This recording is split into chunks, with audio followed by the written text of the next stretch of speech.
many people in here feel that they have like lingering psychological damage from the events of the last year? For real. Like some kind of PTSD or something. And I've noticed this, and it's manifested in several ways. One way that's very real is I see a lot of clients who just run away up from the program. Now we call these runners. So we got a runner. And previously you'd get a runner maybe like once a year, maybe twice a year. Now we're seeing them frequently. Some people don't even show up for the program. And they forfeit the payment. What is this? You'd rather forfeit the resources. You are so, in other words, and this is my belief, I believe that due to the constant, incessant promoting of like fear, distrust, people are no longer human, but rather vectors for disease that must be guarded against. People are scared, and they're quite frankly in a weird submissive mindset. Many people are so petrified of the thought of taking action that it's preferable for them to simply say goodbye, to part with thousands of dollars. On these programs, I give people the experience of doing things that they previously thought were impossible. Right? That's what I do. That's my job. They're like, it's real. This isn't a fiction that these people have been telling for 20 years. They're really these shut-ins. Like, no. These guys live this lifestyle to an obnoxious degree, like a very obnoxious degree. It's real, and moreover, more importantly, I can do it. It's not easy, it's simple, it's fun. And it ceases to be this chore, this elbows in the mud, going through the fire, the war, like all of these other very dramatic analogies you can think of. It's just fun. You're just talking to people. It's fun. You're learning. You're a sponge. You're taking in new experiences that then you can share with other people, right? That's the experience that I want to give people. I mean, I've been teaching this for nearly 20 years at this point. I had a student who was 19 years old a couple weeks ago, and I realized, I was like, bro, when you were born, I was already doing this professionally. Like the day you were born, I was doing this professionally. So my goals on a program, any program, are threefold. Number one, I want to inspire people. I want to, as I said a moment ago, inspire people to believe I can learn these skills. I can make myself more charismatic. I can make myself able to navigate social situations far, beyond dating. I can navigate these things very, very effortlessly. Business, friendships, family relationships, conflict situations. I can navigate these things with ease. I feel like I'm myself, moreover. I feel comfortable being myself in these situations. And I know, again, how to navigate the waypoints and conventions of those typical agreements. That's number one. Number two, my intention is to push people outside their comfort zone and foster an environment that is conducive to that, being pushed out of your comfort zone. And then number three, provide useful and descriptive feedback that makes that change available to you. For me, it was very important as an instructor, because y'all know, I'm relatively, I value authenticity, I value keeping it real, probably to a fault. But I knew that whatever I came out with in this broader self-help arena, it needed to be, number one, it needed to be a natural outgrowth of the previous material and make sense in that way. It needed to be an evolution, a natural stepping off point from the previous material. So I kind of went inside. I was like, what do I have problems teaching? Like what do I see in clients that I simply can't fix right now? And the answer is, sometimes I would see clients, I still see it every single weekend. There's always a couple guys on the program who simply cannot hook people's attention. They have an inability to capture attention, and they'll do what we call ping-ponging. They're in the club, and they're like, ping pong, ping pong, ping, ping pong, ping pong, ping, ping, pong. Every time I turn around, this guy's by himself, shuffling around. He goes in, people ignore him. He goes in, people ignore him. They talk to him for 10 seconds, they ignore him. They talk to him for 30 seconds, they politely excuse themselves. They can't hook. They can't hook. So it's like, why is this happening? I'm giving them things to say that are typically effective, that people typically like. I'm giving them, they understand these things. They're not stupid. So essentially what it is they lack an ability to create a compelling vibe. Now what does that mean? What's a vibe? How do you define that?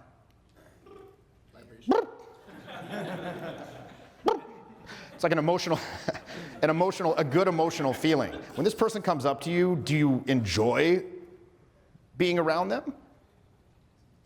Are you like, this is interesting. Is it cutting through your RAS? Is it like, even in a loud nightclub environment, for example, can this make you stop paying attention to the lights, the music, your friends, the alcohol, the dancing? No, I need to pay attention here. Look here. This is interesting. This is compelling. This is hilarious. This is outrageous. This is poignant. This is something. Something that's adding energy to my experience. It's not leeching energy from my night. It's not this person coming up to me essentially begging me to bolster up their emotional state. Here, buoy up my emotional state. Give me energy. It's like you went up to them. They didn't come up to you. Like, okay, what? And this will manifest in one of a couple ways. Way number one, the vibe will be actively off-putting. It will be repulsive. And this is generally when it's coming from a needy place, like I just described. Like, I'm not enjoying myself. I need the validation of this person responding positively to make me enjoy my night. If that doesn't happen, I'm diminished. I'm lessened. I'm a fucking loser. It sucks. It says a lot of bad things about me. I should be ashamed, right? Again, when you go up with that sort of competitive edge where you're trying to get in, it's generally going to be not well received, okay? That's number one. Number two, it will often be very sort of aggro, for lack of a better term, like a little overly, hey, like a little overly aggressive. And then vibe number three, vibe mistake or fuck up number three, and this is by far the most prevalent one, the vibe is essentially non-existent. There is no vibe. Their face is what we call sad face, serious, anxious, deadpan, SAD. Serious, this interaction, serious business. Anxious, I hope it works. Deadpan, but I can't show, doesn't hurt me. Sad face. The interesting thing about this is these people very often are completely unaware of this. They're completely unaware of the fact that they are essentially inert. These people are like they're like a piece of fucking furniture. They're a non-entity. At least with the guy who's repulsive, at least with the guy who's aggro, they're saying, no, please leave. With this person, they're not even acknowledging you as a human being. It's just like, you're not even there. They can't even get attention. Now, you can know technique. And I think technique is vital, whether we're talking about selling and closing sales, we're talking about negotiating, we're talking about getting intimate with someone you just met. Those are skills. They require technique, they require precision, they require control, they require practice. You want to have a banal conversation with your neighbor while taking the trash in, like, hey, Bill, how was your daughter's karate recital? Or whatever, that does not require special technique. Most people, though, don't do those aforementioned things on a regular basis. So you need to learn technique. I've studied and taught technique for, again, 15, 20 years at this point. But about 4 or 5 years ago, I started to investigate that flip side of the coin. So on the one side, you need to understand the horizontal plot development in these types of interactions, whatever those interactions are. Again, selling, closing sales. What are the waypoints? What are the objections? How do I handle those? Get intimate. How do I introduce a romantic angle smoothly and skillfully without seeming pushy or weird and still actually doing it? What are the skills involved in that? Okay, great. You can understand that, horizontal plot development, but simultaneously you also need to create a vertical vibe expansion. Like this lyric expansion, that's just a good feeling. So that was the question. I was like, how the hell do you teach this? Because previously I would say to these students, you seem kind of stifled. You seem kind of stifled. I want to see more emotional energy. And they're like, what? Like, thanks, Jeff, for the wonderful, helpful advice. Be less stifled. Why do you think I'm here, motherfucker? You know, they're like, thanks. So really, all this, I would just kind of give this, even with experienced coaches, very often they'll just give this kind of like vague, subjective advice that really isn't very helpful. It just makes the student feel more judged, which caused the problems in the first place. And at the same time, it's not giving them any clear descriptive means of making that desired change. So I wanted to get very specific about how these criticisms were verbalized in order to make that change available to you. So really what that involved was investigating a variety of things. Basically with Vibe, what we're talking about is that so-called 90% of communication that's nonverbal.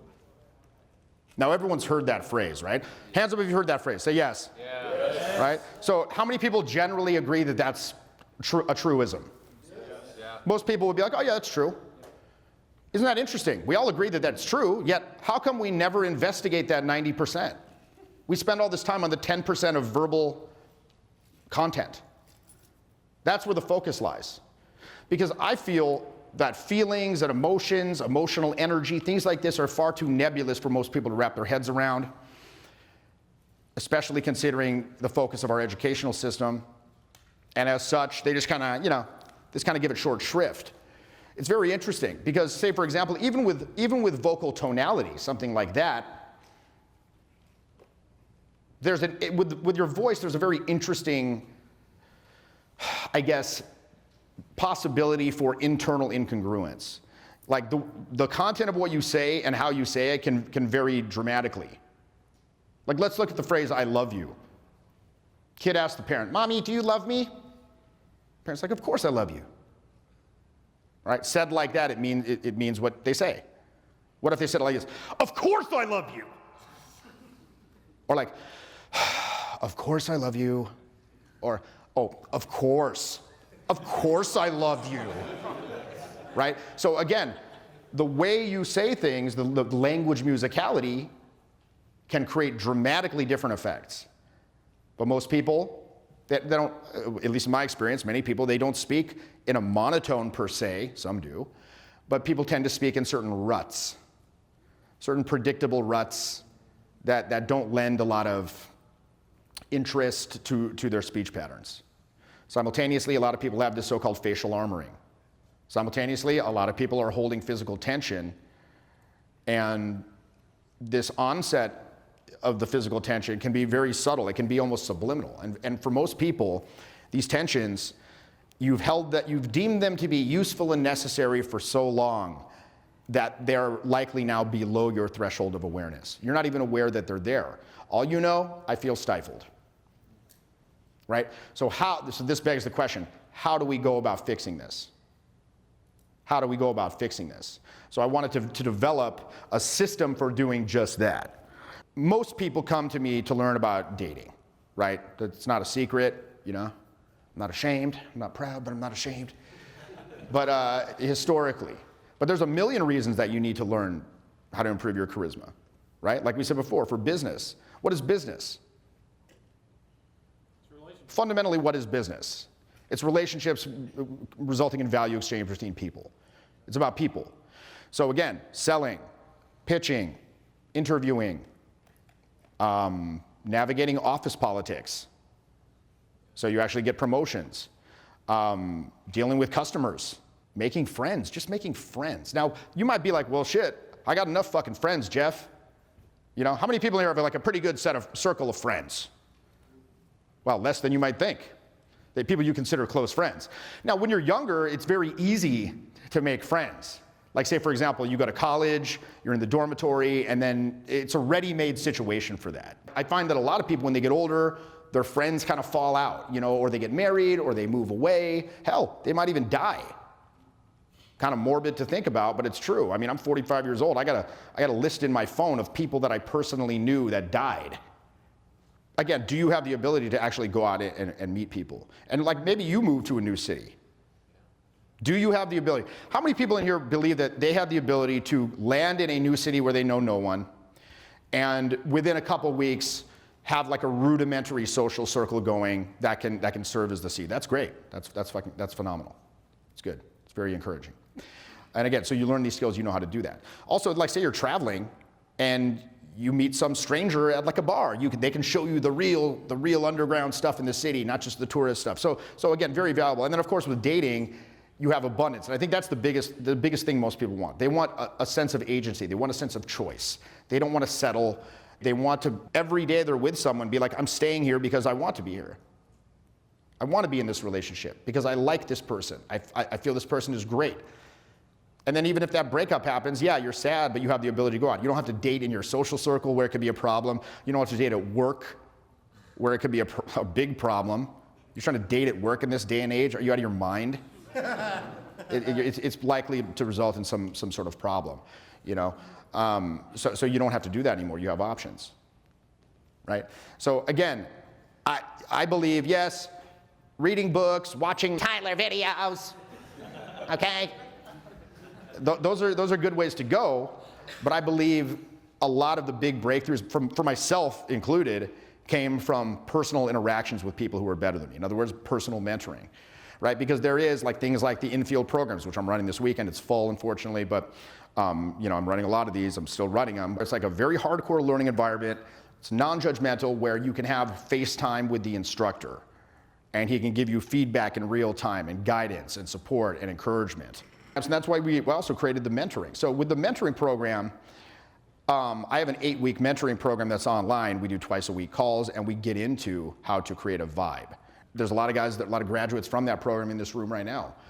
And to see the actual change happening, it's like because it's one thing to create a program and be like, this seems like it's gonna be good, it's gonna work. I mean, it's based on my real world experience. Everything that I studied jived with something I saw in the real world, you know, and I drew from a wide variety of disciplines, from like obscure acting methods to peak performance athletic training, to cognitive behavioral therapy approaches, to transcendental approaches, and much more, neuroscience and much more. But again, it's one thing on paper, but then to see like the efficacy of it, and to see people in that program go from relatively stifled to, by the end, I hate to say a totally different person, so I'm not going to, but you can definitely tell they put in the work. You know, and then their experience, many of those guys, then they go on to take boot camp after that, or vice versa. Boot camp, I get guys who are stifled, and I'm like, you need to come on the mentoring to work on this. And they really go hand in hand, because there's a big difference between exercise and performance, right? In exercise, you practice what you can't do. In performance, you allow what you can when appropriate. So again, we're gonna do some of these exercises here tonight, or this afternoon. But again, some of these involve making like goofy faces and things of that nature. I don't expect you to be making like goofy faces to people out at the club tonight. You could, theoretically, but again, it's designed to do a number of things in isolation, to work these things in isolation, and then you can actually use them in performance. A great analogy would be a football player. He might lift weights in the gym. He might run through tires on a grid on a field in practice. He's not going to do either of those things in an actual game, but both of those things are going to improve his ability to perform in the actual game. So again, work on that vibe in isolation, and then you can bring it to the fore in practice. Now, with Charisma Mastery, the concept of full spectrum experience is integral to it. What does that mean? Full spectrum experience. A full spectrum communicator is someone who is aware of and able to exercise choices and project energy on a wide variety of levels, right? Physical, mental, emotional, vocal, even spiritual. In other words, are you using your entire instrument, or are you just focusing on content? The limitations of that should be fairly obvious to anyone who's been studying this for any length of time.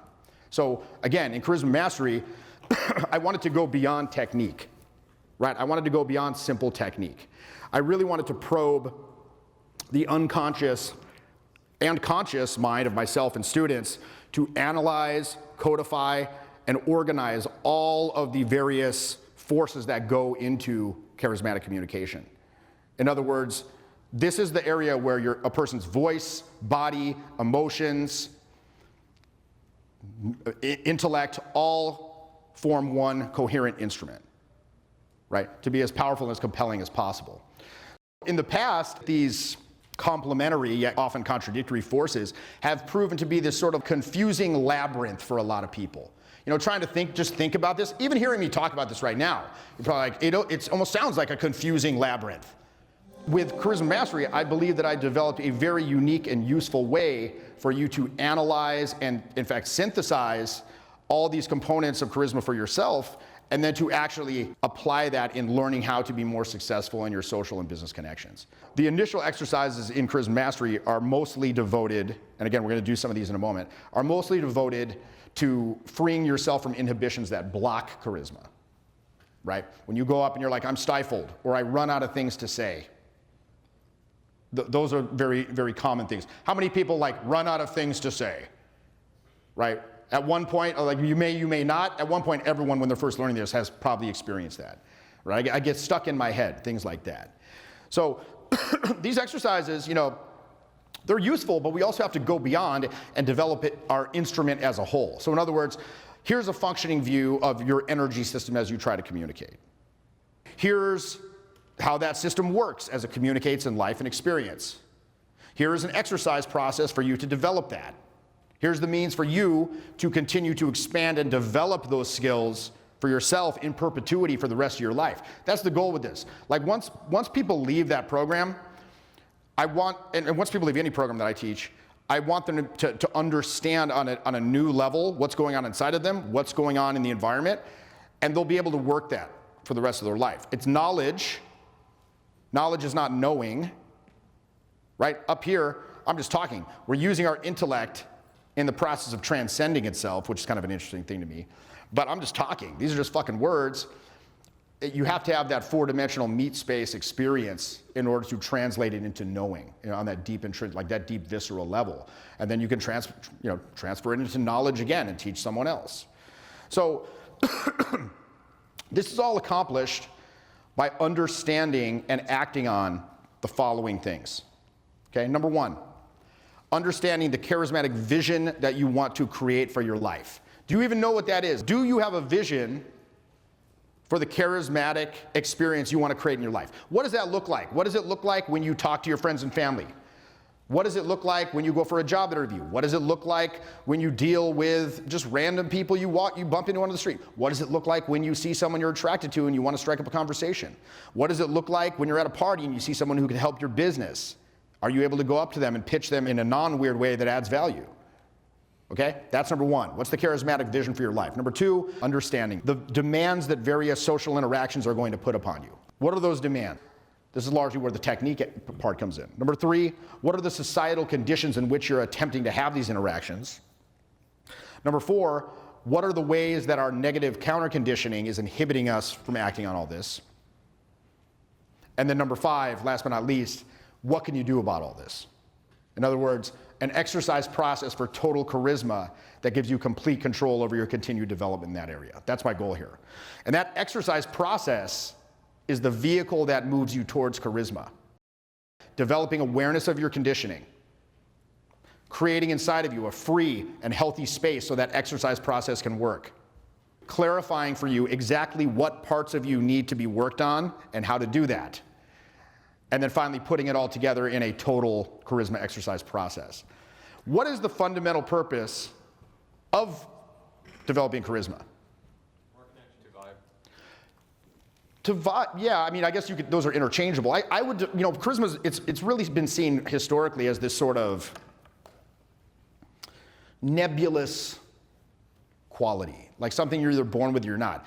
But I like to define it as energy flow. Honestly, when I talk about energy, we're just talking about, I mean, we know this from Einstein, quantum mechanics, all matter is just energy in different vibrational states. So we talk about universal energy, you could get really scientific about it. It's literally just the Krebs cycle in your cells transferring, you know, creating energy to run your brain. So it's very real. But the thing is, if we increase the energy, it would stand to reason that we increase the charisma. But first we've got to figure out what's blocking it. The fundamental purpose of charisma is giving the people that you interact with an almost consciousness expanding interaction with higher energies. They're like, damn, this fool's different. Right? This fool's different. For you personally, it's very exhilarating to feel this free flow through these previously inhibited channels, isn't it? If you ever hit like a flow state, that's essentially what we're talking about with charisma. We're talking about defining the conditions that permit the flow state so you can access that more consistently. So everything you say is just gold. You're in the zone. Carefree. There's not a lot of intellectual control. It's in-process control. You have to give up predictive control to gain in-process control. Your attempts to control things are putting you out of control. That's the paradox. So for you, it's exhilarating to feel that flow. But for the people you interact with, the benefit from their perspective is the increased sense of human potential that it conveys. They're like, damn, this person's really free, possibly in a way that I'm not. And since the number one rule of social interaction is whatever you feel, they feel, they're going to be like, wow, I got a whiff of that too. When I'm interacting with this person, I kind of feel free too. I kind of feel like the judgment has slipped away. I kind of feel like I can just be me. I can be present. I can be real. I can be authentic and have it be accepted. Wow, maybe if I hung out with this person more, I could feel like that too. So that's what we're aiming to do here. And that requires getting a coherence and a synergy in all the parts. Okay, so when I'm talking about the parts, I can just draw it right here. We're talking about the so-called human energy system. That's a terrible name for it. We need something like less wieldy. If anyone's got an idea, you can tell me. So the innermost, most nuanced energies up here going down and out towards external expression. Right, so here we've got universal energy. You could call this chi, life force, radiance, inner radiance. You can call it whatever you want. Universal energy downwards through the higher observer. And this is a part of you that kind of views and synthesizes everything below it from a more objective standpoint, aside from the ego. Then down here, we have the intuition. Next, we have the inner emotional process. And then below that, we've got the mind. And then below that, we've got facial expression and eye contact, musculature of the face surrounding the eyes and the eye contact focus process. And then below that, we have body language. And then finally, we have the voice and vocal tonality. And then this, again, moving downwards and outwards to outer expression. Most people view their communication as this generalized kind of gestalt, right? This generalized whole. Like I just talk. You know, I just, it's me, here I am. And you look at yourself in the mirror, you're like, okay, there's Jeff. I'm clearly one autonomous unit, right? But there's, again, these various subsystems that are sometimes in agreement, they're sometimes conflicting, sometimes supporting, sometimes enhancing, sometimes disagreeing. So it's kind of interesting to think about this and break it down like this and realize that each one of these systems is attempting to assert what it believes is best for the well-being of the overall organism. You know what I'm saying? So again, the face, the voice, the body all have intuitive understandings of how to express things. Like for example, right now, I'm making facial expressions, I'm making gestures, I'm putting different language musicality, I'm changing the pitch, speed, rhythm of my voice, volume of my voice in subtle ways that I'm not thinking about beforehand. It just seems right? Like even that, what did I do there? It just seems right. I didn't plan that. I didn't plan that either, or that. So yeah, the control is in process. So it's an intuitive control. Now, going inwards and upwards, then you've got this guy here.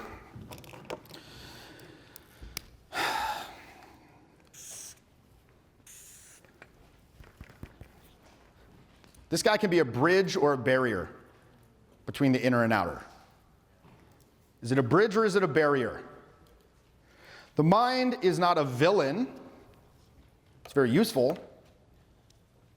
You don't want to throw the baby out with the bathwater. It can analyze, it can remember, learn from the past, imagine the future optimistically and hopefully, make plans. What can it also do, though? It can also judge.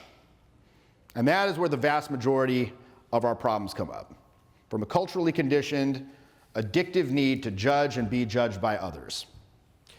So what will very often happen, and this is where the so-called I run out of things to say comes, there will be an intuitive impulse of something to say or do.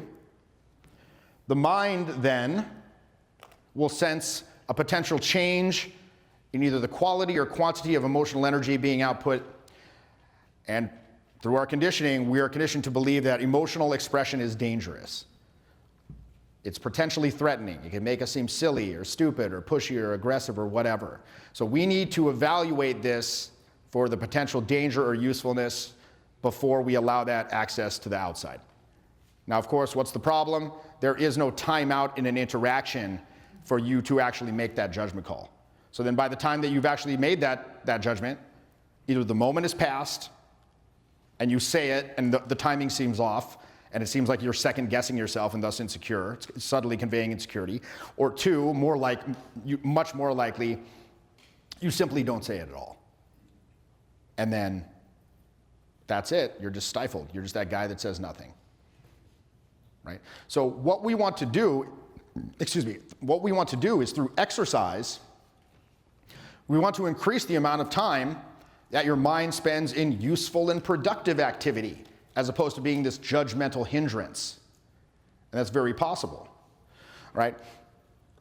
Going inwards upwards, you've got the emotional process, or processes, right? If you look in the brain, to the best of our understanding, there is no emotional system in the brain. It's a series of different systems. The one that we're most likely concerned with at any given time is what? Fear and defense response. Generally, anxiety triggers around social humiliation, which to the best of our knowledge cannot be removed. They're indelible. And again, we could argue whether these are learned triggers or these are instinctual triggers. I believe that they're a combination of the two. But how are you going to be able to navigate that? How are you going to be able to cool off those triggers? How are you going to be able to take action in spite of those feelings? Those very real and very powerful feelings of self-preservation, okay? Going inwards and upwards, then you have your intuition. Many people discount intuition, and it's been discounted in our educational system as well. Educational system does what? It emphasizes rote solutions to problems through established equations and means. Logic, in other words. And hey, logic's great. Logic made the lights work in this room. Logic built the pyramids, right? However, logic isn't always great. Empiricism, rationality isn't always great. Look at the word rationalization. What is that? That's a pejorative term that we use to describe bad judgment, faulty guesses, faulty reasoning. So I think that a lot of times, especially in social situations, you don't have all of the information. Like the brain wants to say, I need all of the data to arrive at the correct thing to do here. There is no correct thing to do in a given interaction, especially when we're talking about creating a vibe and just talking for the sake of creating a good emotional feeling. There is no right answer. And so many people in a situation where there is no right or wrong answer, they're completely at a loss of what to say, unless they're told exactly what to say, at least in the beginning. You know, sometimes we do various improvisational exercises that work with gibberish. You guys know what gibberish is? It's a made-up language that communicates with the syntax of its musicality, not with the syntax of meaning.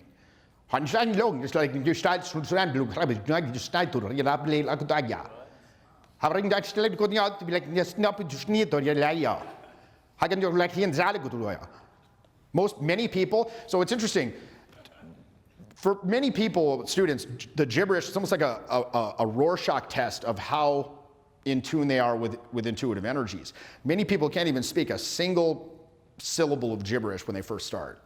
They're so afraid, like when they're faced with a blank page where there is no wrong answer, they can't come up with anything. They're like, I can't, or in general improv, they're like, I can't think of anything to say or do. There's always something to say or do. You can always do something. Do that. But again, they can't let go of that judgment. So again, you cannot really exercise intuition per se. You can exercise the allowing function. You can train yourself to allow it more. And then that's when you start to just spit off the dome. That's when you get the so-called $1 million mouthpiece. But it takes a lot of trust in yourself. It takes a lot of trust in your faculties, and you have to learn to trust intuition. Right? Intuition, it's not magic. It doesn't draw answers out of nothing.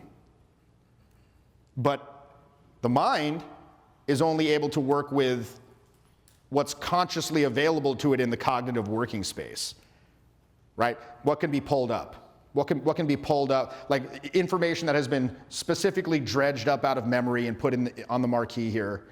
It can deal with that. It can also deal with a couple things in the environment. Again, studies have shown that you can hold about 7 pieces of information in the cognitive working space at one time. I don't want that being, especially in an interaction, I don't want that being taken up with nonsense like, what do I say? I want that being taken up with, where am I in the interaction? What's the next step? What are the behaviors that I need to exhibit in order to get there? Number 2, and actions I need to take to get there. Number 2, what are they giving me emotionally and how can I modulate my tone to kind of ride that wave? Number 3, what's the evolving logistical situation? Are there any obstacles? Can I circumnavigate these obstacles? Should I continue? Again, that's what I'm thinking about. I'm not down here in the weeds. What do I say? What do I say, Jeff? I use my intuition like a magic 8-ball. I just shake it up. Whatever bubbles to the surface, I'm just like that, and I trust. It's not the content that they're going to be attracted to, it's the vibe. I'm going to use, again, my language musicality, my various facial expressions, my gestures, movement, proximity, touch. I'm going to use those things to make it compelling, to make it interesting. And then simultaneously, then I'm going to employ, and that's going to make them look here and give me the time to execute my horizontal plot development. Because I'm doing that too. I mean business. When I'm in there, I mean fucking business. I'm moving it forward very methodically. Smoothly, but methodically. I'm not just lingering in there and again, reveling in this narrative stasis with the vibe. That's the thing, you gotta have both. You gotta have both. But again, so what is intuition though? Really, again, mind can only work with what's consciously available to it. Intuition can work with information that is not consciously available to you, but that was acquired in the past. Sometimes even acquired subconsciously. What's that movie with Brad Cooper where he takes the pill or whatever? Yes, Limitless. It's almost like that. That's like obviously like a hyperbolic representation of a guy with like perfect intuition, where he can remember something that he saw on a scrap of paper 5 years ago, and it's relevant to the situation. So intuition is different than imagination in that with intuition, the conceptions being generated actually work in the actual interactions. You also need to develop imaginative capacity too, though. I think that's very important, and they're closely related, but that's what's going to enable you to kind of just think on your feet, come up with hilarious, witty retorts, because you got to trust it. Again, the intuition, it's like, think of your brain. You ever heard of the theory of the holographic mind? No. Yeah. Basically, and I'm going to probably butcher this to an extent, but basically the idea is this. We cannot physically pinpoint the location of a memory in the brain. You can't like point out a cluster of cells, neurons, and be like, that's my 4th birthday party. You can't do that, right? So to the best of our understanding, all of the information is somehow disseminated through the whole structure of the brain. So much like a hologram. If you take out a small portion of the hologram, you can still reconstruct the entire image. So it's interesting to almost think of our brains as this sort of oscillating resonator that receives waves from the environment, and then a question or your attention or something at hand or something someone says acts as the laser that reconstructs the image, and the intuition scans the subconscious, scans all your memories, scans many constellations of memories even, and produces an impulse of something to respond with. Right? So it's very, again, this is just kind of like an analogy, but it's interesting to think of it. Think of it like that. So it's not magic, but you have to learn to trust it. So where does the tension come in there? So this is a big part of this. So this is all like interesting information, but now where does the rubber meet the road here? First, you have to develop understanding of what's going on when you get stifled. Like, rather than just keeping it vague, I'm stifled, be unstifled. It's like, okay, what is the physiological mechanism that's causing this? Number one, like I said, the mind senses there's about to be a change in the expression. There's something at stake here. I'm going to go up. I'm going to express myself. That could result in a problem for me. Shut this down. The mind's like, this needs to be shut down. How does it shut it down? The mind can't shut it down. It calls into play the body as its enforcer to shut it down, usually with physical tension. Now, the issue is, the thing is too, like, say for example, and this could be a facial tension, this could manifest in many different ways. This could be jaw clenching, it could be weird inability to hold eye contact, it could be breath holding, it could be shoulder neck tension, that's a huge one for most people. It could be weird finger hand activity, it could be shifting from foot to foot. It could be something that I tend to do if unchecked, just random movements, walking around for no reason. It's kind of interesting. I had because I'm pretty advanced in my understanding of all this stuff, but I had my voice coach the other day. I take voice lessons because I practice what I preach. I take mentoring as well. She said, Jeff, I noticed you kind of move around on stage a lot. Yeah, you'll move, you'll walk around, you do these kind of random movements. You'll kind of wave your hands in the air and stuff like this. I'm like, well, I'm being expressive. She's like, it just seems like it's not purposeful. It just seems like it's like leaking energy from your performance. It's like, what? It's like, nah. She's like, Jeff, shut the fuck up. She's like, listen. She's like this very sweet 70-year-old lady. She's like, listen to me. She's like, as an exercise, I want you to not move at all. Don't move at all. Okay, all right, let's sing the song. So I was singing Frank Sinatra because I normally sing high songs, so I've been practicing singing low songs. And so I was like stock still the whole time. And I wanted to move so damn much. I could feel it, that energy wanted to leak out. And then finally at the end, I actually made like a thoughtful and purposeful move. I was like, the record shows I slapped the hose and did it my way. Right? And she's like, that was really powerful at the end. When you moved around, when you slapped the hose, that was really powerful, Jeff. It's like, because it was thoughtful, it was purposeful. I was like, okay, interesting. But yeah, it's interesting very interesting to me I'm holding the second mic now. It's very interesting to me to think how this tension interference manifests, right?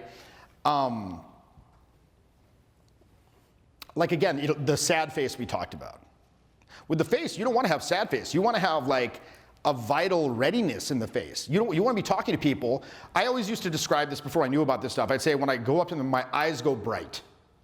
Right? My eyes go bright. There's a betrayal. There's basically, you're interested. You're engaged. You're expecting something. You're involved. Right? It's conveying that there's this kind of alert and vital interest in what's being talked about. Right? There's an understanding of, like, on their part, what's going on in this person's mind. Because very often people they're up there, I can't tell if they can't tell what you're thinking, it's potentially dangerous. What if you want to stab them? Right? What are you there for? So it's very dangerous. So, it's deadpan. So you want to do exercises to expand the range. And like I said before, this doesn't mean you're going to be like Jim Carrey or anything like that. Hey guys, right? But you could. You could. And it's very interesting because in my voice instruction, one thing that we'll train is singing higher than I would ever want to sing. Like on a really good day, like a really, really good day where everything's perfect, I'm in perfect health, I'm hitting everything perfect, I can hit a high C maybe. It's not going to be the best, I'm going to strain for it, but I can hit it. But I would never try that in an actual performance. So you want to expand your limits so they don't need to be approached. Because let's say that you see someone singing. If they sing and they hit that high note, and they're like, ah, and they hit it, but they're straining, it's like the illusion is broken. Right? They're like, okay, there's the limit. That's his limit. That's the highest he can go. But if you never approach that, It creates this air of mystery where they're like, damn, maybe this person could do anything. And that's where you want to be. Obviously, you guys aren't singing, and maybe some of you probably do. But when we're talking about communication, you can just do whatever you want. They never know what's going to come out of your mouth next. What are you going to do? What are you going to say? How are you going to express yourself? They don't know. There is no limit. This guy could do anything. He's amazing. That's where you want to get. But again, tension is the enemy here. If there's an overarching tenet to this Charisma Manifesto, if you will, it would be that tension is the enemy. Physical tension, intellectual language-based densities, these are the enemy. However, its removal is complex, and it can often cause changes in the system. It's almost like playing whack-a-mole. You get rid of it in one area, pops up in another. So it's really all about developing, number one, awareness of where you're holding these tensions, awareness of the system, awareness of the tensions. And once you have awareness of these things, then you can start that process without shame, without guilt, of releasing them and replacing their manifestations in your life with something new. At which point those former behaviors become choices you can make. And when they're choices, they gain power. I've talked about this before, but individual choices gain power in direct proportion to the larger field of choice potential surrounding them. Classic example of this, let's say I'm sitting up here on stage with Mikhail Baryshnikov, the greatest dancer in history or something like this, right? And we're sitting here and we're both in a state of rest.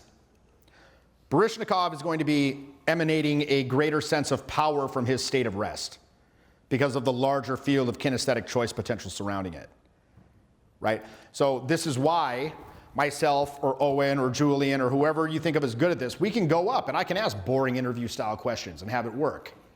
Not all the time. It's not ideal. I probably wouldn't do that. I do it as a joke or something. Hey, what's up? You're beautiful. What do you do? Where do you live?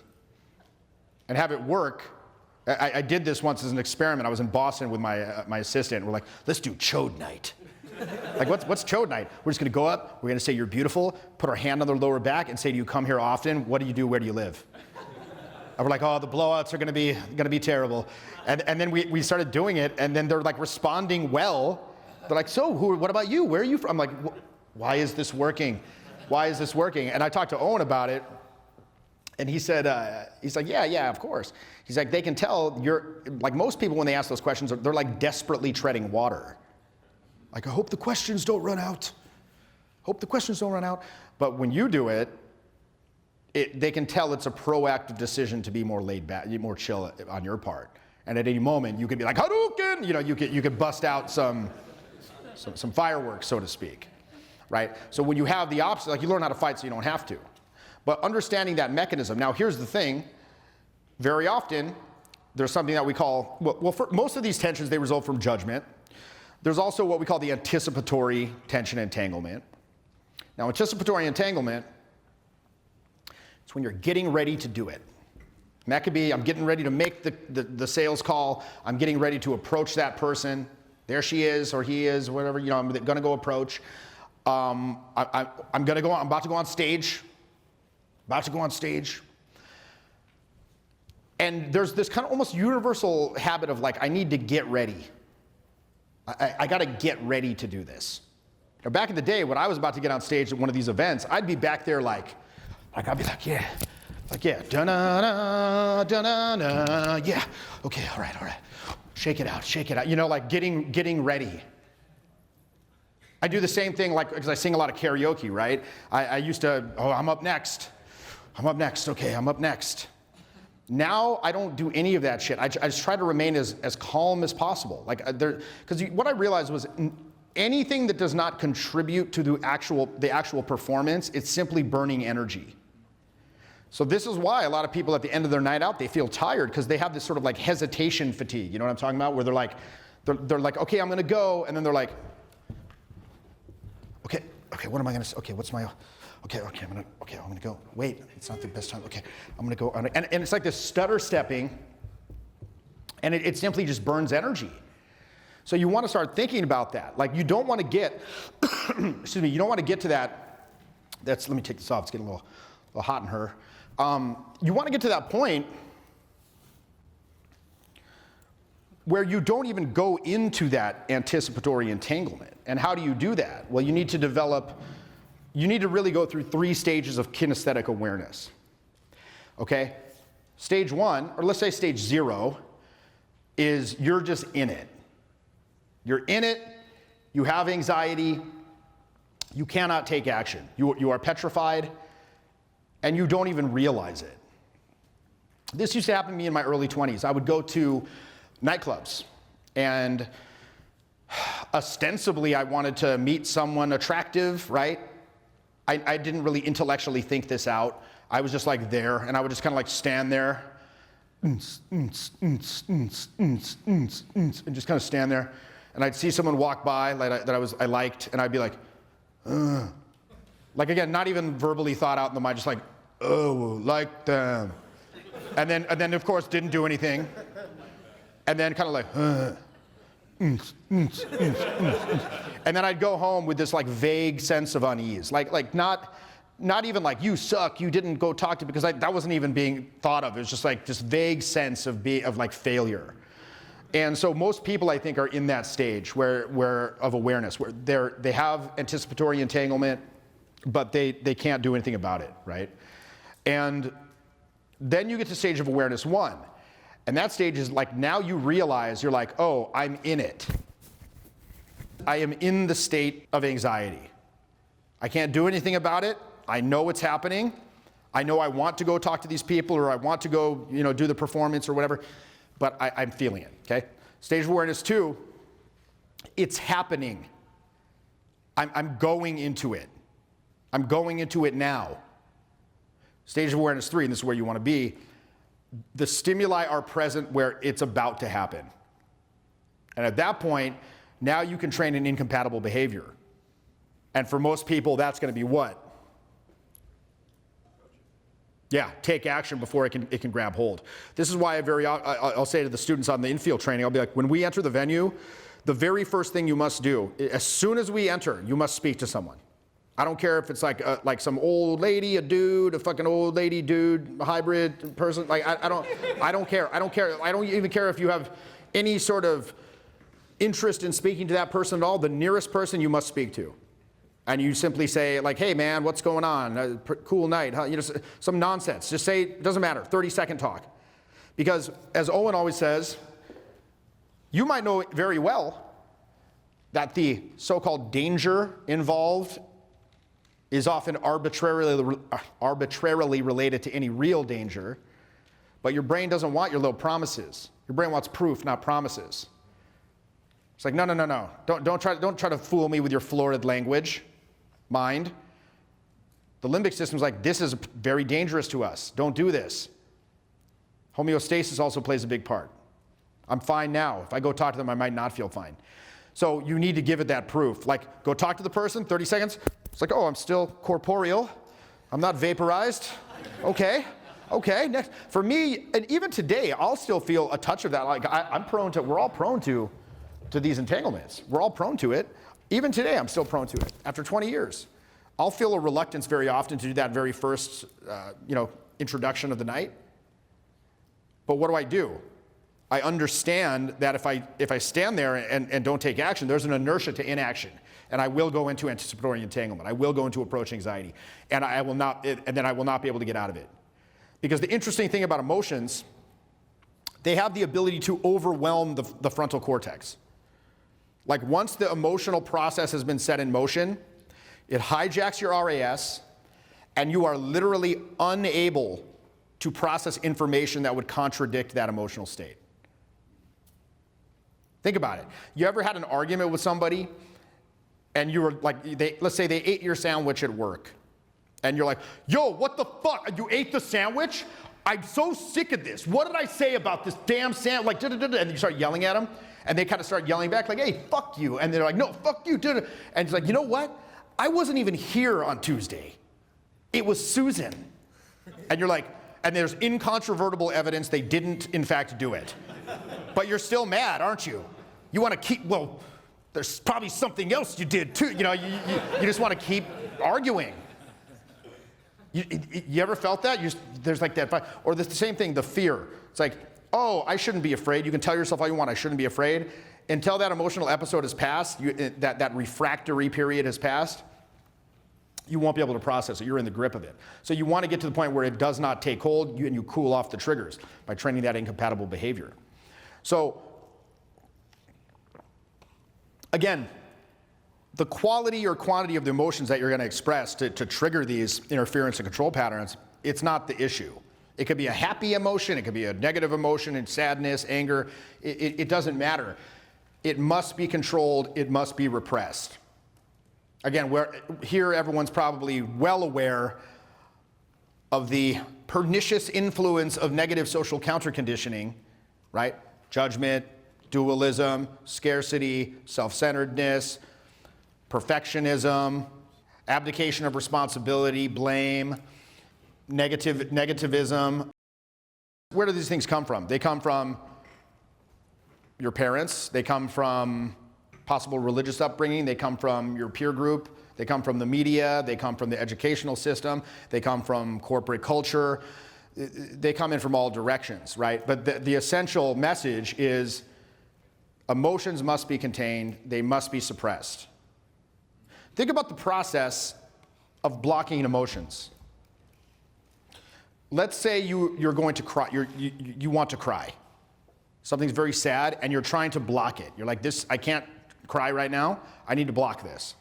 What happens? Think about it. Involuntary tightening of the throat. Maybe this sort of like stiff upper lip. Thoracic tension. Yeah, just general tension, clenching of the jaw. Right? If successful, the emotion will be blocked. If emotion is powerful enough, it'll break through and you're going to cry. But if successful, it'll be blocked. But the thing is, you don't express the emotion, but you don't fully feel it. The impulse to express has not gone away. It's just been tamped down and transformed into something possibly more destructive. And then again, the more you tamp it down, the more they want expression, the more tension is called into play to keep it down in this sort of vicious circle until eventually you're not even aware that you're doing it, and you begin to equate the repression of emotion with its external expression. Isn't that fucked up? Right? So we want to develop awareness of these things. And again, like it's very simple. Like Julian talks about trauma, something as simple as your parents saying to you, don't be loud in the restaurant. And these things build up over time until eventually, like we said, you start to develop these various tensions that you're not even aware of. So I want to make people aware of these things and then we can start releasing them, right? Once you're aware of, say, facial armoring, you can start to release it over time. But it's important to persist. It's not realistic to expect that you're going to drop decades of social counterconditioning and suddenly become facially free because you now intellectually understand that how it would be beneficial for you to do so. That's not realistic. Understanding doesn't create change, it just creates the motivation for it, right? So you got to chip away at this. And so that's why I wanted to develop very, very pragmatic, specific exercises for doing just that. A lot of these exercises serve a diagnostic function. So by making like these goofy faces or doing these outlandish exercises, these are not intended to be, like I said, like the football player running on the grid, on the field in practice. You're not going to do this in actual performance, but it's going to expand your ability. So you want to number one, we're putting additional demands on the face, voice, body, intuition in order to magnify the repression as well. The bigger the demands, the bigger the repression. Then it becomes noticeable. Once it's noticeable, now you can start that process of letting it go. Okay, and so that's one. And then the second thing is you want to stretch the limits so you don't have to approach them in actual performance. Right? So let's see what we should do. And by the way, like I said, you're not going to be thinking about this stuff when you're actually interacting with people. I don't want you to be thinking about this stuff. You practice it in isolation, and then you just let it go and you let the training take over. Like for example, when like I'm on stage and let's say I'm singing, I might have some technique that I was taught. I'm not going to be thinking that. So for example, like some techniques I've worked on with Susan, like drop the laryngeal position when you hit that note. Or like tilt the thyroid a little forward to kind of belt that. I'm not going to be thinking that. Okay, Jeff, time to tilt the thyroid forward. It's like, no, it presents itself as this sort of like thought form or like a picture. It's hard to describe. It's just kind of like psh, that, and I just do it, right? Because remember, you have to give up predictive control to gain in-process control. That's what allowing intuition is all about. So if you are talking to someone, or you're performing, like let's say I'm performing and I screw up a note, I flub one of the notes, I crack the note. If I stop and my mind starts to ask what went wrong there, okay, what happened there? This can now I'm on like the back foot, and now it can cause this series of cascading errors going forward and just screw up the entire performance. So the same thing can happen to you in an interaction. Now, how could you screw up an interaction? Oh, you lost control of the conversation. You said the timing was wrong. You said something off. If you sit in there and you try to analyze, you try to Monday morning quarterback it in the moment, now you lose complete control. The thing just disintegrates. So again, you want to get that in-process control. But practice in isolation, perform. Again, exercise, practice what you can't do, and performance, allow what you can when appropriate. So the very first one that we're going to do, excuse me, we're going to do what we call face brushing. Okay? Now, what do we call face brushing? It's like brushing your teeth. You can do it every day. And this is going to increase the flexibility and malleability of the facial communicators. Okay? So do it with me. All right? So first thing that we're going to do, everything open.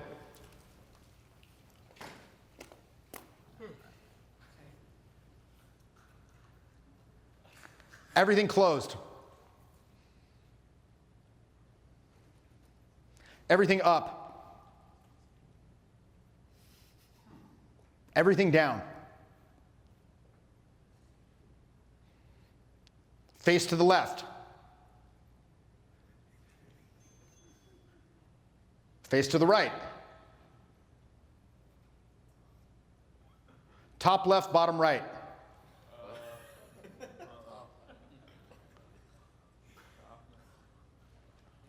Top right, bottom left. Okay? Top open, bottom closed. Top closed, bottom open. Top up, bottom down. And then finally, what my coach Hasem calls old man face, top down, bottom up. Okay. So your cheeks probably feel a little like you've been, like almost like you did a set of reps or something, right? That's literally the idea to an extent. Okay, so now we're going to do the facial flex. And facial flex is very simple. You're simply going to move the muscles of your face continuously, and we're going to do this for 20 seconds. Okay, let me get my little timer going here. And just again, just like a flow where they're moving in complete motion at all times. Okay? So, nope, just free flow. Okay, ready, and go. The noises are always interesting in this.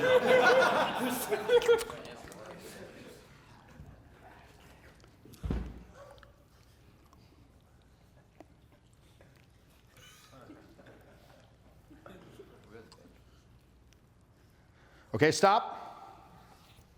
All right, let's validate that, okay?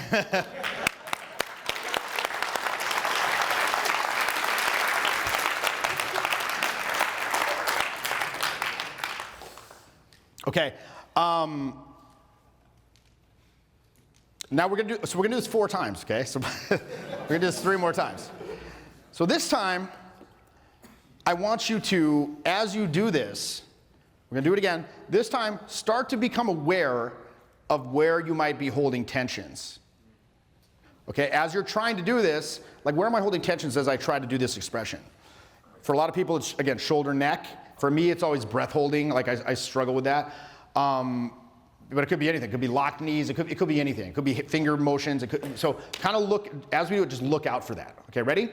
Start the timer again, and reset, begin.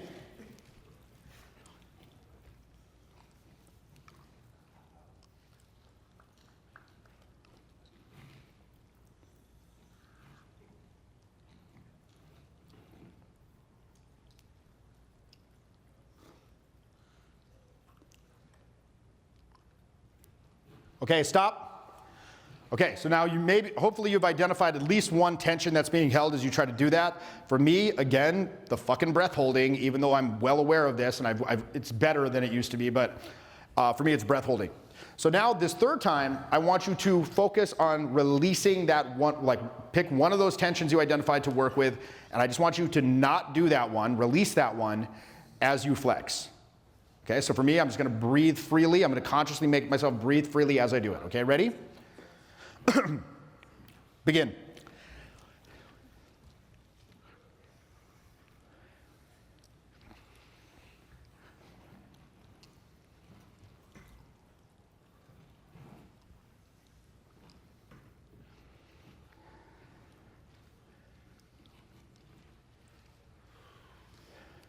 Okay, stop. Okay, validate again.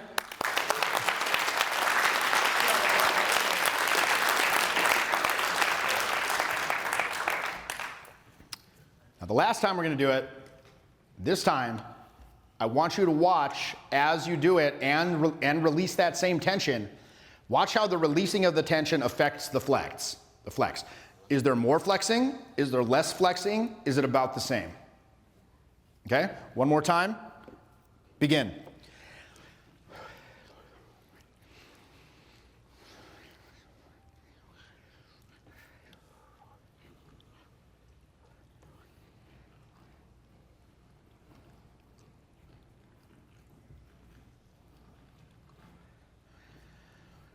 All right, stop. Okay, so now when you do this, now for how many people was there less flexing when you released it? For how many was there more? For how many was it about the same? Okay, interesting. It's about a third, a third, a third. So the whole point of this is to, number one, you're training the muscles of your face to move more expressively. That's number one. But number two, as we said, most of these exercises are sort of a diagnostic function to see where you're holding tension. For me, when I release the breath holding, there's less. For some reason, the breath holding makes it more. This is very interesting. Why is that? Sounds like Tucker Carlson. Why is that? AOC and the Democrats want you to hold the Why is that? Why is that? Why is that? So yeah, it's my Tucker Carlson impression. Dangerously based. But right, so I think what it is, it's something that we call justification by tension. Right? Justification by tension. So this is where you're about to express yourself, and the body will call tension into play to give this sense of doing something. I'm doing something. So in my case, like hold the breath. You're making these faces. You got to tense up to do it, to justify the emotional expression. So I have a buddy of mine, and I've told the story before. He's a terrible singer, absolutely terrible singer. He goes on stage and he sings these. He'll sing on karaoke, but terrible singer, but he loves karaoke. So he'll go on the stage and he'll make these screwed up faces while he's singing. Like every time he'll be, wake me up before you go, 'cause I've got plans on fire so low. Wake me up before you go. And I'm like, and everyone's just like, dude, what the hell are you doing? Like, why is he making these faces? And the screwed up faces, it's giving it this weird pinched sound. It's like it pinches his glottis up, and he's like, and it's like this, right? So I sent him, as a Christmas gift, a session with my voice teacher, which is kind of almost insulting, but I was like, hey, here you go to the voice teacher. And she actually did a similar thing that she did with me the other week, she's like, don't move. She's like, she's like, why are you making these faces? He's like, I want it to be emotional. She's like, how about instead, just as an exercise, okay, it's just an exercise, you sing it, and now you make zero facial expression.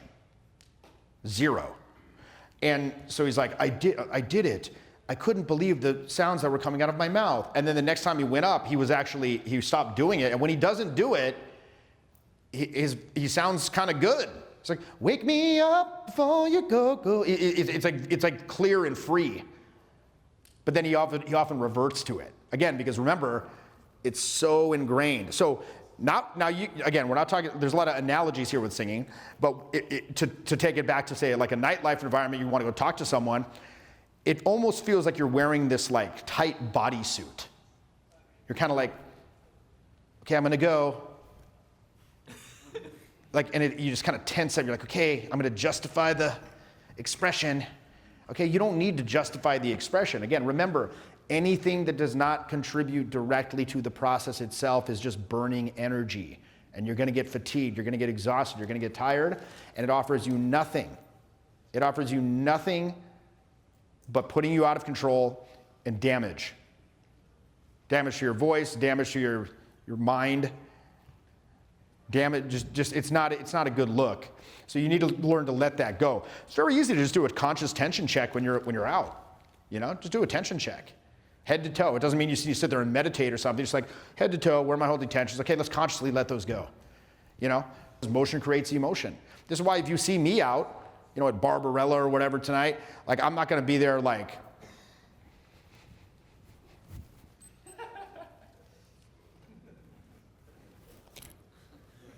what is Jeff gonna be doing? Just gonna be like, bare minimum, I'm always,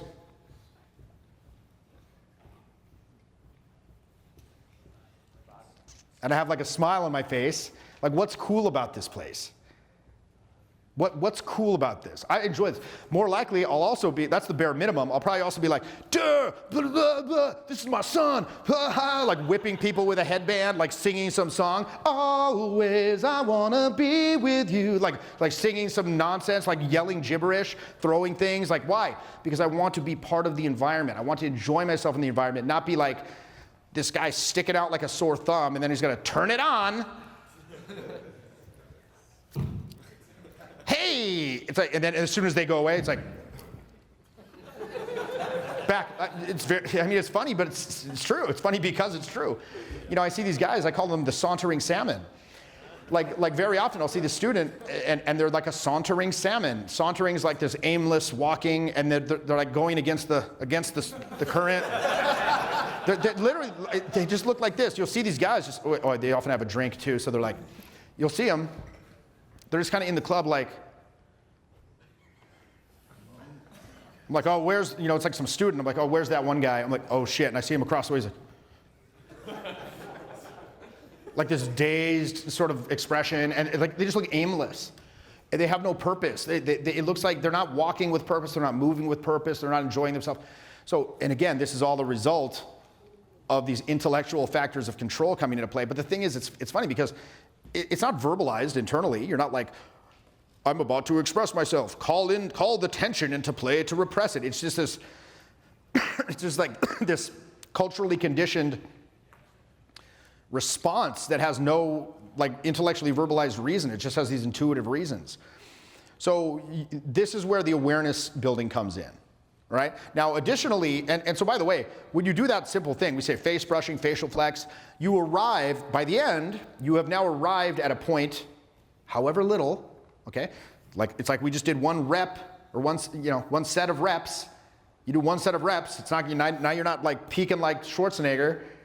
You gotta do many reps, right? And little by little by little by little, the awareness grows in a spiral pattern, right? Spirals are the fluid shape of order evolving from chaos.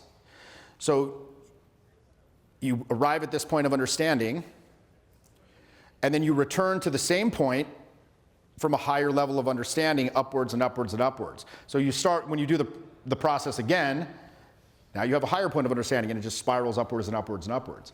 So I want you to think of this as a lifelong process, you know? But for many people, like I said, you're gonna get beginner gains once you start getting this awareness of how to release this stuff. And then the benefit comes when what? You go out and you don't have that deadpan face.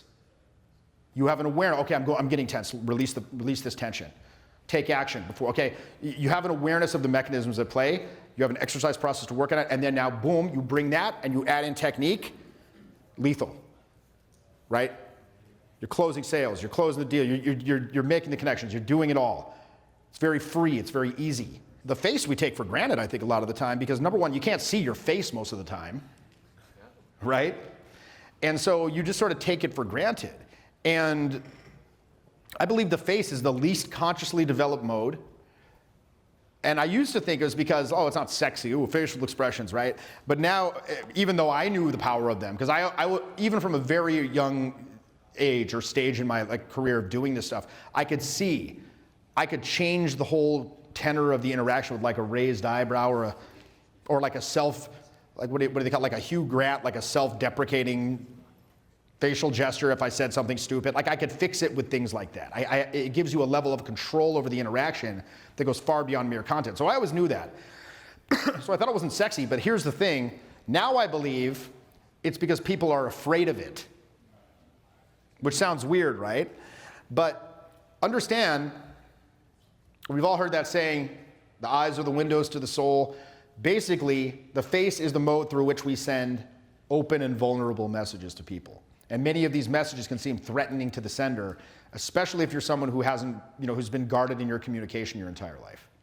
So you need to start to look at this and start to exercise it. So again, when we do like facial flex and things of this nature, we're starting to put a spotlight on those things.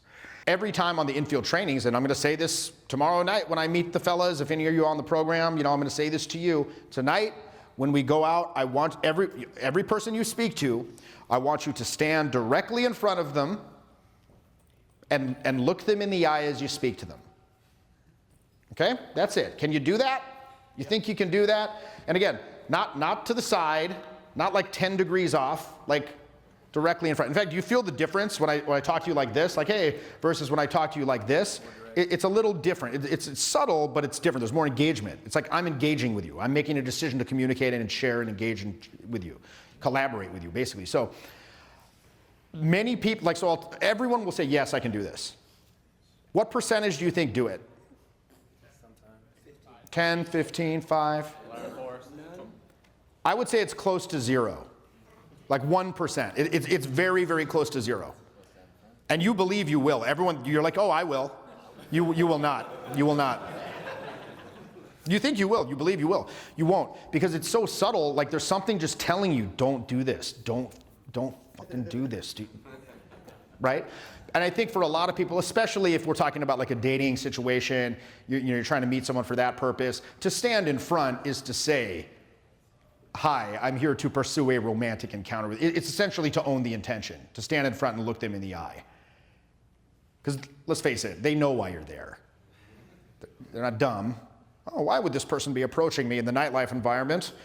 Is he here to ask about my car's extended warranty? Is he here to tell me, the good news about Christ? No, obviously this fellow is attempting to pursue a romantic encounter, but then they're like, oh, so where do you live? What do you do? Like, dude, no. It's like, good evening, blah, blah, blah, blah, blah. Damn, you appear rather well put together this evening. Are you in the fashion business perhaps in some capacity? Oh no, shit, I love your look, it's hot. So anyway, like I was saying, blah, blah, blah, blah, blah, vibe, vibe, vibe, vibe, vibe, drop another statement of intent, vibe, vibe, vibe, vibe, vibe, drop another statement of intent, and then it's just moving it forward. So that, I'm owning the intention right off the beginning. And again, I'm putting my personality on the chopping block, and they can either be like, oh yeah, I like what you're throwing down, let's pursue this further, or they're like, oh yeah, no thank you, not for me. I'm like, oh cool, have a great night, and then it's just on to the next. Meet someone else. Again, a big part of the fun of the night is meeting different people and finding the people you actually have chemistry with. I'm not trying to find 10 people who I don't have chemistry with, who I can who think I'm sort of okay. I'm trying to find the one that thinks I'm great.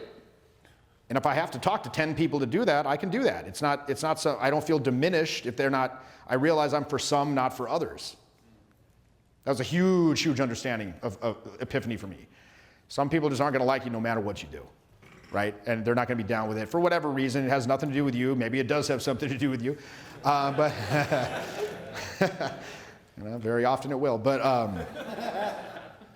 sometimes it doesn't, and it doesn't matter. I mean, because again, what is the net negative effect of somebody not liking your individual approach to them on your day-to-day existence? Yes, it's negligible. It's literally nothing. Literally nothing. They didn't even know you existed 2 minutes ago. They're going to forget you existed 2 minutes from now. It doesn't matter. Your life goes on. If you're grounded in yourself and you understand the value proposition, you like yourself, then that's fine. Right? But again, that's, it's kind of beyond the scope of what we're discussing here. So let's do this. Like I said, back to facial mode. Let's do attitude expansion now. So what you're going to do is you're going to take the initial attitude, and then slowly, when I say expand, you're going to expand it out to an 11 out of 10. And as you expand it out, don't try to hold on to the meaning of the original attitude. I mean, like happiness will turn to giddy insanity, and then back down. Don't try to hold on to it. Just let it go wherever it wants to go. All right? So let's do it. So first off, let's just do that. Let's do happy. 5 out of 10. Now slowly expand it to an 11.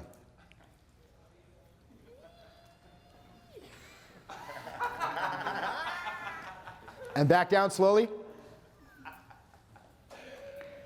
And try to hold on to some of that meaning from the higher place as you take it to a 5. Okay? Let's do it again. Let's do sad. Okay? 5 out of 10 sad. Expand it.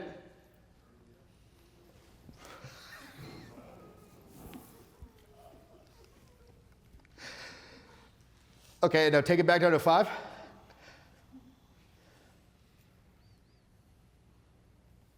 Okay, let's do worried. 5 out of 10 worried.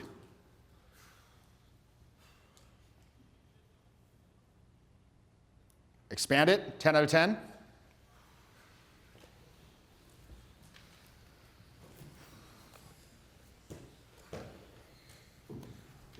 Okay, back down. Let's do a couple more. Let's do angry.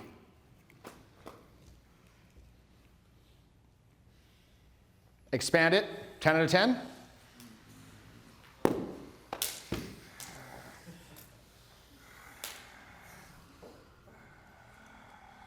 Back down. Interestingly enough, when people are asked to express anger, very often they'll do like balled up fists, tense shoulders like this. It kind of goes back to what we were talking about earlier. That's not actually the expression of anger. That's the repression of anger, right?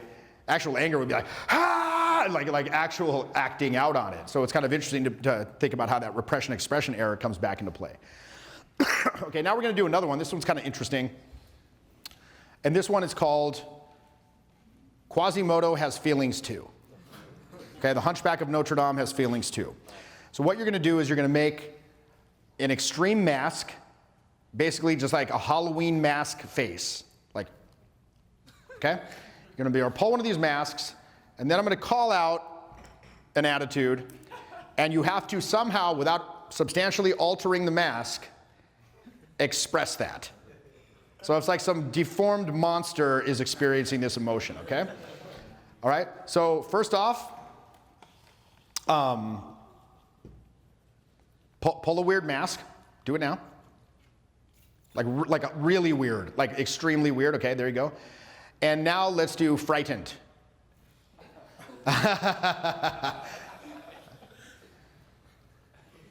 like that. We should get some crowd shots of this if possible. Okay, let's do. Okay, so drop it. Okay, let's do another weird mask. Okay, now you're going to do ecstatic.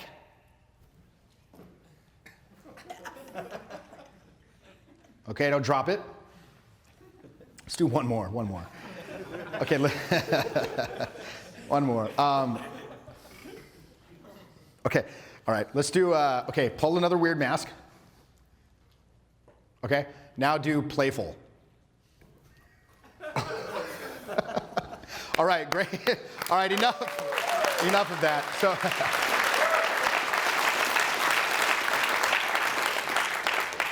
by the way, another good one that you can do is you can do rapid fire masks, and that's very often useful because as you're making the rapid fire attitudes, basically the mind is going to try to keep up with the control, and by doing so, it makes itself noticeable. So very often, because again, face works faster than the body.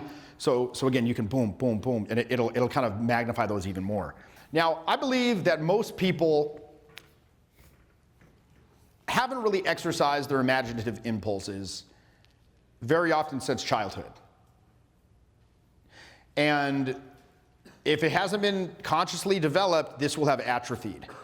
And this is why people have a lot of, again, one of the main reasons people have difficulty coming up with things to say and interactions and things like that. So, and a lot of people, especially with the prevalence and focus on logic in professional, your professional life and just general communication. I mean, most communication that you do is designed to do what? Convey information in a concise fashion. Here's the GSS scores from last quarter, Mr. Peterson, or whatever. So in especially a socializing situation, logic is actually largely unhelpful and counterproductive. These people, let's say we're talking about a nightlife situation, you do not want to introduce logic to that. They're like, oh, this is like work. I'm here to turn up. I'm here for the turn up. I'm not here for the work down, or whatever, right? So you're like, hello, good evening. I'm like, what? No. Like, good evening. Allow me to introduce myself. My name is Jeffrey. Here's my curriculum vitae. Would you perhaps care to embark on a encounter with me? Let's say, what? No.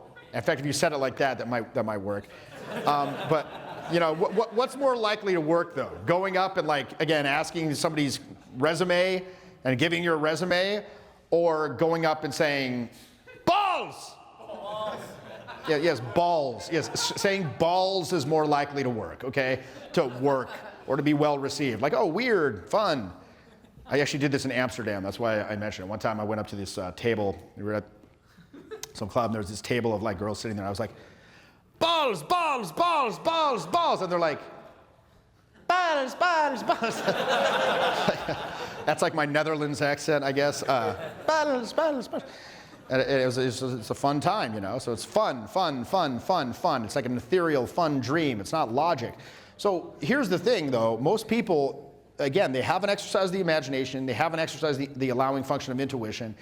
And so they don't know what to do. And then they're very reluctant to leave logic. Right? You can always come back to logic.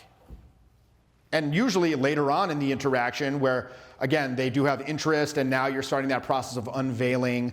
Because most people try to do the comfort stuff first. Like, let me unveil everything about myself first. Why would someone you don't even know or who has no interest in speaking to you want to know any of this stuff about you? Why would they want you to know any of this stuff about them? Like, oh, let me ask these questions. Like, no. You get interest first. You get them interested first, then you do the unveiling process. So, yeah, later on, obviously I'm not just this lunatic that's, hey kids. Like I remember one time, I was in Santa Monica at this place called Bungalow on a program, and I saw some dude go up to a couple of girls that were standing there, and he approaches them by singing Lionel Richie Hello to them. Okay, he's like, hello, is it me you're looking for? And they're like, oh, haha, funny. Haha, yeah, funny. Like they're into it, but then he keeps doing this wacky shit. So anyway, blah, blah, blah. And you see their faces go from like haha to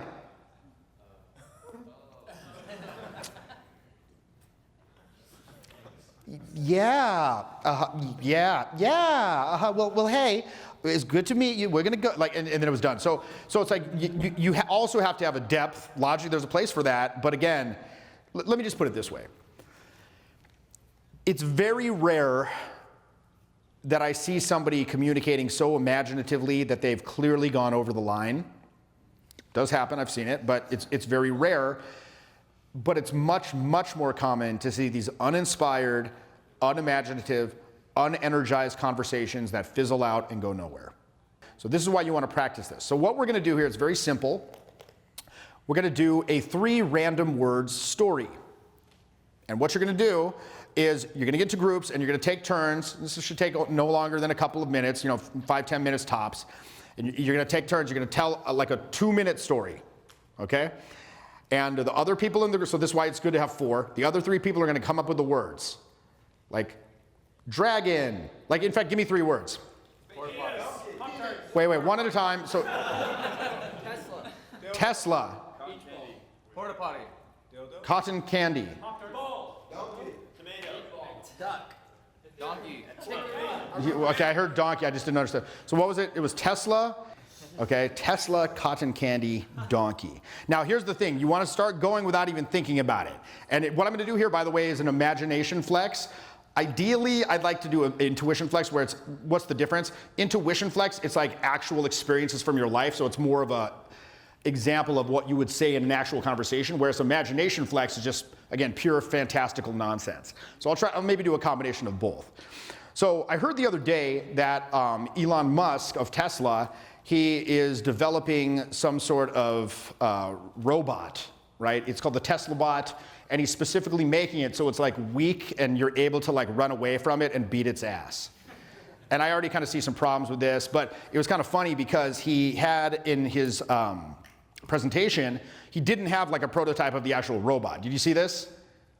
He had like it was like a dude in a suit that looked like it. And the dude was like doing these like goofy dances. Like, at least get a guy that can dance. Like, what the hell is this? That was at least my reaction. But it reminded me of when I used to work at Chuck E. Cheese when I was 14. It was like my first job, right? And this is a true story, by the way. I was actually in the Chuck E. Cheese suit. Like, first they had me working like the cotton candy machine. They had me working the cashier. I even made pizza. I did it all.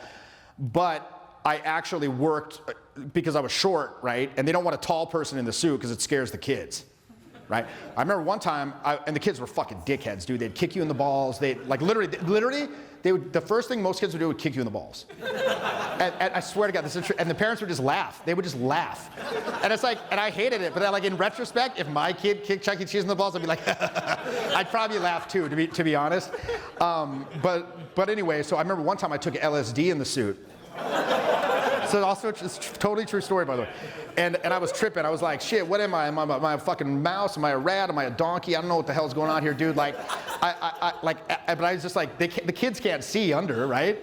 They're just like, yay, Chucky time, happy time. But like inside, it's like this fucking grinning lunatic who's like sweating, and his pupils are big as dinner plates, and he's just like, and I remember after the shift, the manager called me in the office like, yo, I need to talk to you, come in here. I was like, oh shit, busted. And I sit down, he's like, I saw you out on the floor today. I was like, yeah. He's like, that was fucking great, man. He's like, you were dancing with the kids, you were loving it, you were Chucky, man. He's like, more of that. I'm like, oh, thank you, sir. Like, and I just go home. I never did that again, by the way. It was kind of nightmarish, but that is a true story. So again, that's an example of a imagination flex. So, oh yeah, thank you. Yay for taking psychedelics around children. So, so what you're gonna do basically, you're gonna get into groups of 4. We're gonna go around. I'm gonna pop into the groups and kind of monitor and help out and do various things. So you're gonna take turns. Each person's gonna do a 3 random words imagination flex. Let's do it, let's break into it, go. So those exercises there, those imagination flexes, those are really freeing. And in the program, the mentoring we do, we'll often add on different things. Like, that's a base thing. We may then add on emotional attitudes while you're telling the story, while someone does, and you have to, express these emotional attitudes and blend that in naturally. We might also do something like character impressions. Like, you'll have to go from Donald Trump to an Australian. Donald Trump to Australian, like, and back and forth as you're telling the story and you're doing these emotional things. And then we might even add in a third thing, like there's a mute person who has to be incorporated, or you have to pick up pieces of paper off the floor while you're doing it. So to add the complexity, really, there's kind of an unlimited amount of exercises that you can do to continue to enhance this vibe. So basically, again, what we're doing with this is, number 1, we're diagnosing where tensions are. So many of you probably got stuck, like, oh, and you can see the intellect trying to keep up and not allowing, like trying to judge the ideas before you said them. You see guys get stuck, they're like, damn it, right? At which point, I often say when that happens, just use some gibberish until it comes back. Until it comes back, boom. So you're diagnosing tensions, getting that greater awareness so you can release it. And then number 2, you're expanding the range. You're expanding the palette. Right. So these exercises, they form the experiential core of the program, right? Without direct experience of these exercises, everything that I talked about here, all of this, it just stays in the realm of philosophy, right? It's like, okay, it might be inspiring, interesting, accurate, significant, but it won't have any living energy. So that's why it's so important to actually do these exercises, and that's why I believe mentoring is so important. Because it's like, okay, yeah, you can have the information, but how do you engage with that, right? Not only the system, but having accountability, having guidance, feedback from other people. Like it can be useful to like videotape yourself and see how much flexing is being done, revisit, see where the things are, but feedback not just from instructor, but from the group. So I do personal mentoring in a very small group, usually about no more than 10 people. A lot of guys in here have been on that program. And we do keep it very small because there is a lot of personal attention. Otherwise, it's just like these huge Zoom calls where it's like 50 people and not everyone's getting their questions addressed. We do personal calls twice a week. And it's been very, very valuable in my experience. So if you have various issues, like I'm stifled, I run out of things to say, I can talk, but things just fizzle out, I can't close the deal, I have fear of confrontation, I have success barriers, this can help you with that. Who of you in here see the value of this work? I actually do, yeah. Right? Well, pretty much everyone. Who in here wants to join me on this program? All right, and by the way, so I see a couple dudes who have been on it, like Jacob, you've been on it. Do you want to give a little experience of this? Just personally, Yeah. off of my head, like what I got out of it, I'd say, first of all, it works, bottom line. Like the exercises, the kind of subtle ways you express yourself, convey yourself, but that little quality, it just improves, it changes, thank you. The other thing is, what he's talking about with that chart, that sounds like a bunch of esoteric bullshit, is real. Like, one of the big things I got out of it was they kept talking about opening to intuition, getting the mind out of the way. And that is just all over. It's life-changing, really. It changes your approach, your relationship with yourself, your relationship with life, and it's something you can take with you going on.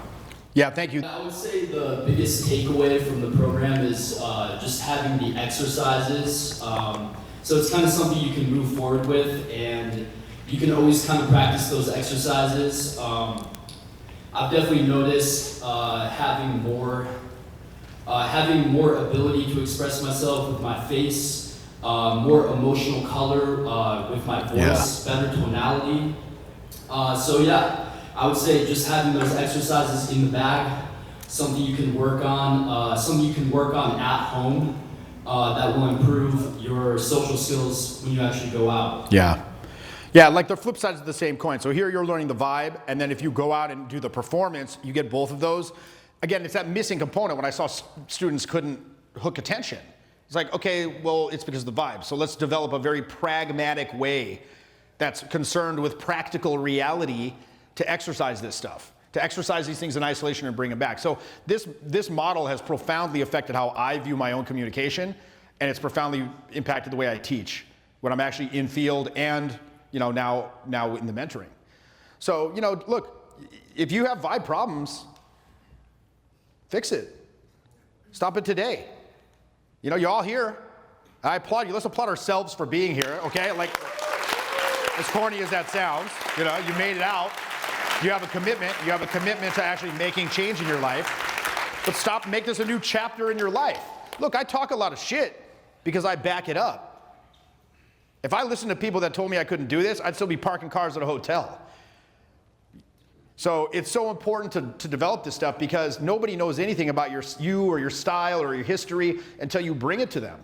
And if you can't do that, you can't even capture their attention, you're just going to get ignored, you're going to get passed over. But when you do know how to do this and you kind of make that click where you give that good value exchange in terms of the vibe, the feeling, and you also know how to move it forward, whether again it's sales, whatever the case may be, that's when everything it just starts to seem effortless, right? And that's when it stops being the big chore and it starts seeming effortless.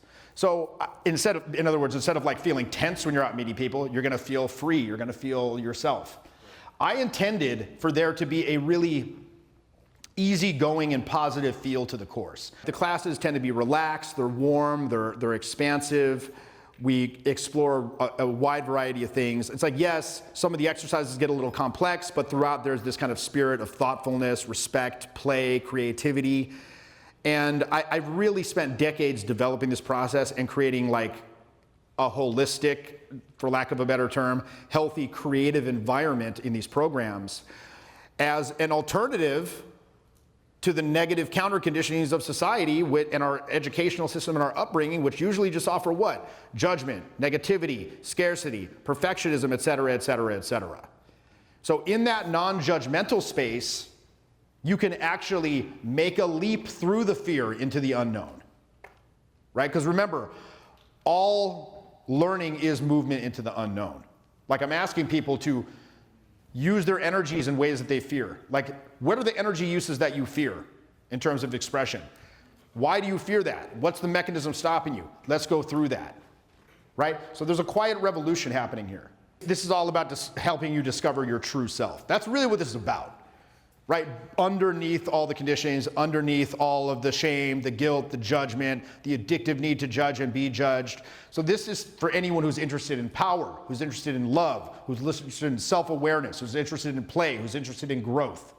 This exercise, this model and the exercise process that we do, that's the vehicle that moves you towards charisma. Number one, developing awareness of your conditioning, allowing you to create a free and healthy space inside of yourself so that process can work, and then clarifying for you exactly what parts of you need to be worked and how to do it, and then putting it all together in, again, a total exercise process for developing charisma with accountability, with guidance to hold you to it, and again, expert guidance from myself and my coaches who have been extremely successful at getting people results in this area for decades. So again, the opportunity's here. If you want to work on vibe, you want to fix that side of the coin from technique, I can help you with that. Definitely learned a lot just to be able to connect with people a lot better. Jeffy's really studied down to the roots of how we're so stifled and you have these entanglements inside you and how to release them. I definitely recommend this program for other people to like take a deeper look within themselves. Jeffy's program is amazing. This program is extremely exercise-based. It's designed to give you a process to identify these weaknesses in your communicative system, to open and sustain charismatic expression, charismatic communication with increasing consistency. All sensory communication is based on some relationship of these three perceptual and projective modes. Any art involving human communication is going to benefit from knowing how the communicating power of each mode can be enhanced. Charisma and conversational skill really hasn't had a vocabulary for talking about these issues surrounding the technique. Most of the books you read, the vast majority of them are very like surface level, very hokey. And even with experienced teachers, the feedback can often be very subjective and vague. You seem kind of stifled. So I want to change the way that these criticisms or descriptions are verbalized and get very, very specific. So when we're talking about these blockages, we know precisely what we're talking about here. If you follow the instructions, you see something very, very net and precise that happens. You're gonna see the result instantaneous. It's the best charisma program I've ever seen. So I learned something which is very rare. How do people use their energies when they communicate? How can I help them become masters of those energies? So when you go out and you feel that blockage, that inability to act, oh, there's the person I want to talk to, I know how to go talk to them. I've read the theories, I've watched all the videos, but I can't take action. What's impeding the flow? Remove the obstacles, isolate the skills, exercise them separately, then put them together, back together in a more completely realized whole. You know, unleashes your true charisma. In fact, you have some glimpse of energy you can manage on the wall side. Increase it, decrease it, manage it. Seriously, it was absolutely amazing and astonishing. How to speak to all the issues surrounding this interrelationship between intuitive and intellectual resources is arguably the most fundamental challenge facing anyone who's attempting to improve their communication skills. So this program intends to prepare your total instrument to open and communicate freely, but also teach you to let go. He will take you by the hand and guide you step by step with his method that he's been trying and improving, and you're gonna get the results that you wanna be looking for. Overall, this is a really broad spectrum course in charisma. I think I can apply it in my dating life, also in business and other areas of my life. So if you're looking to develop general charisma that you can apply across all areas of life, definitely check out Jeff's Charisma Mastery.